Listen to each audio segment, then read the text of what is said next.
Good morning. It is a hot day today. We're looking 90 to 94 degrees and later on thunder and lightning storms with the possibility of 2-inch hail, and they're not ruling out a tornado or two.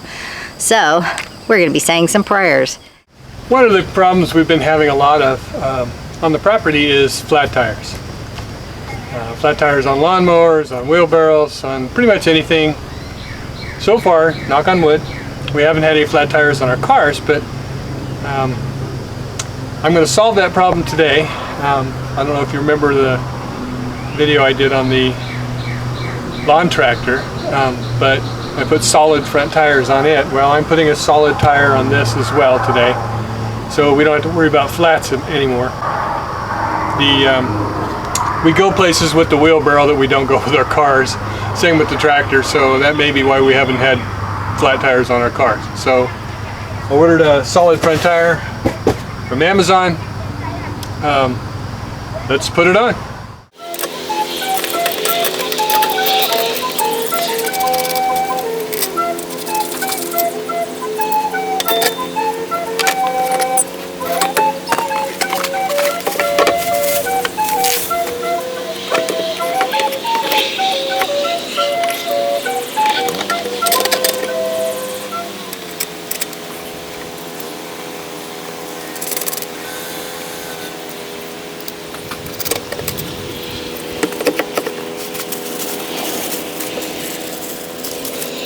This tire wheel combination has a smaller hub on it, shorter, so you can see it flops around. They did give some spacers, so let's put those on and get the wheel centered so it doesn't wander back and forth.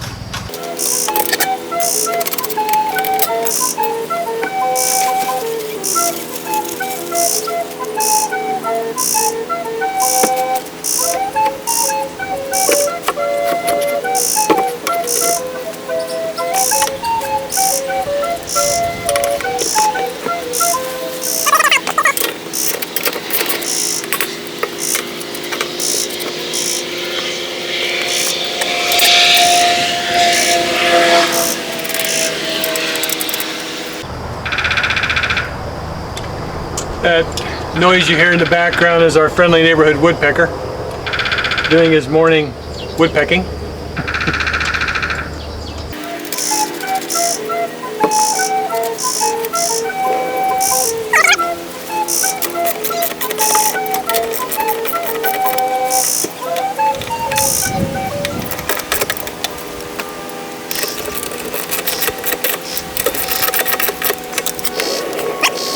There we go.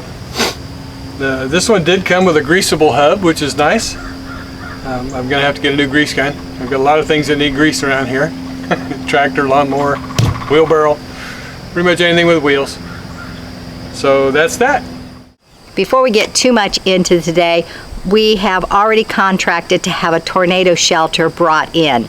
We opted not to try to build our own, and so what we need to do is figure out the location we need to have this tornado shelter put in. It needs to be kind of centrally located, but that would put it deep into the property, and the RV is over on this side, and eventually our cottage will be over on this side. And so what we're thinking is possibly just right here where the RV used to park. It's kind of in the middle of this area that we're in here. 4 cottages face it, and it should work to where the RV can go and wrap around it in and out the driveway, and it'd be someplace that people would know to run to the center.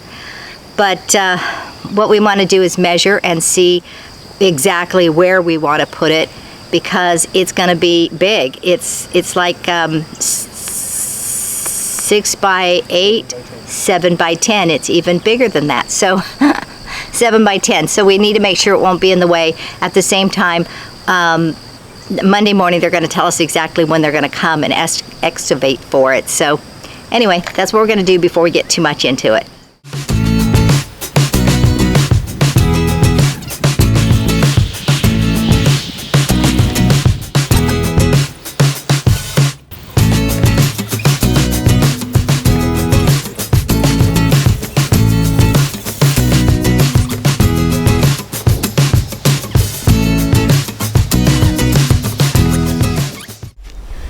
Okay, as you all know, because you've been watching our videos, Lee and I don't know how to square nothing. We don't need to square this. They're going to bring in a big excavator and they're going to dig a big hole and they're going to put it where they want it. So basically we opted to just find a center point and leave a bunch of flags and say, that's center, face it the other direction, we're good. But we're not done with this leveling stuff, or squaring stuff I should say. We're going to go over there and we're going to try to square off a 10 by 12 area to lay bricks. Pier blocks. And so we could start with that build.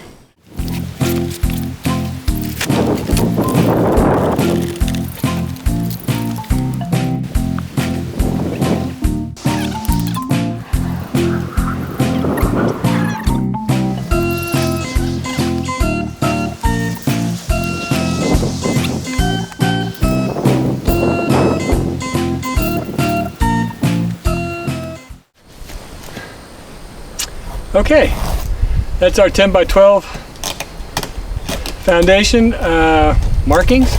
So now I'm going to go get something and mark it so I know where to place the pier blocks.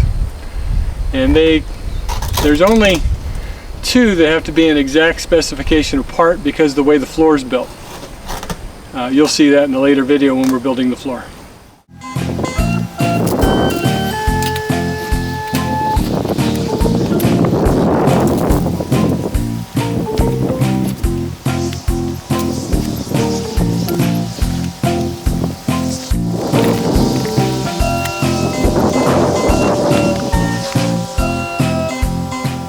So the last time I did this, I kind of rough framed it like this, and then I just took hammer or something and scratched the mark in the ground. It works really good until you start crawling all over the mark. So I'm going to try something even different. We were looking for baking soda, but we found cornstarch. So I'm going to mark the inside perimeter with cornstarch, remove the wood so that it's no longer in my way. Hopefully it doesn't attract ants, but if it does, hey, let us know in the comments.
While Lee is leveling the blocks so we could start the flooring, I'm dividing a pallet and separating out the wood. And what we do when we do that is we use the other pallets as tables and storage, because when you open up the plastic, there's nothing to hold it together anymore. And we don't want it to get ruined when it rains. It's supposed to rain later this afternoon. It's supposed to rain tomorrow. So I got a lot of work ahead of me to get this separated before that happens. But anyway, each of the white that you see is where I'm going to divide and lay the stuff. First thing we're looking for is flooring material. And so we want to keep that separate so it doesn't get buried. Last time we opened a pallet, the flooring was like on the very bottom. So we had to empty the whole pallet out anyway. So I'll use one pallet for lumber, one pallet for siding materials, one pallet for, you know, like that.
It's hot, I'm drenched, I'm a little weak.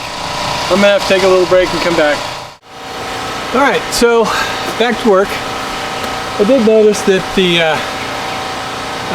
there's a huge root right where I need to put one of the pier blocks, so I'm gonna have to try and get it out of there. Yay.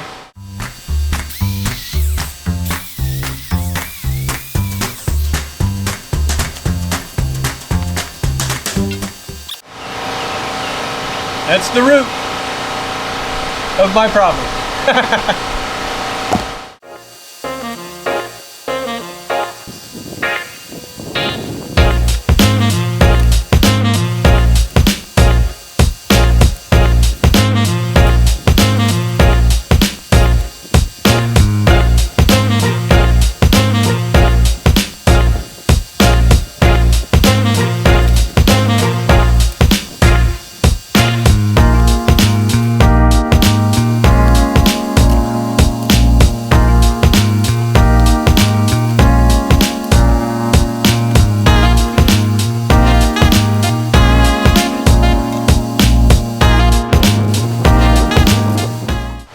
Okay, I didn't start that lumber moving project yet. I'm going to start it right now.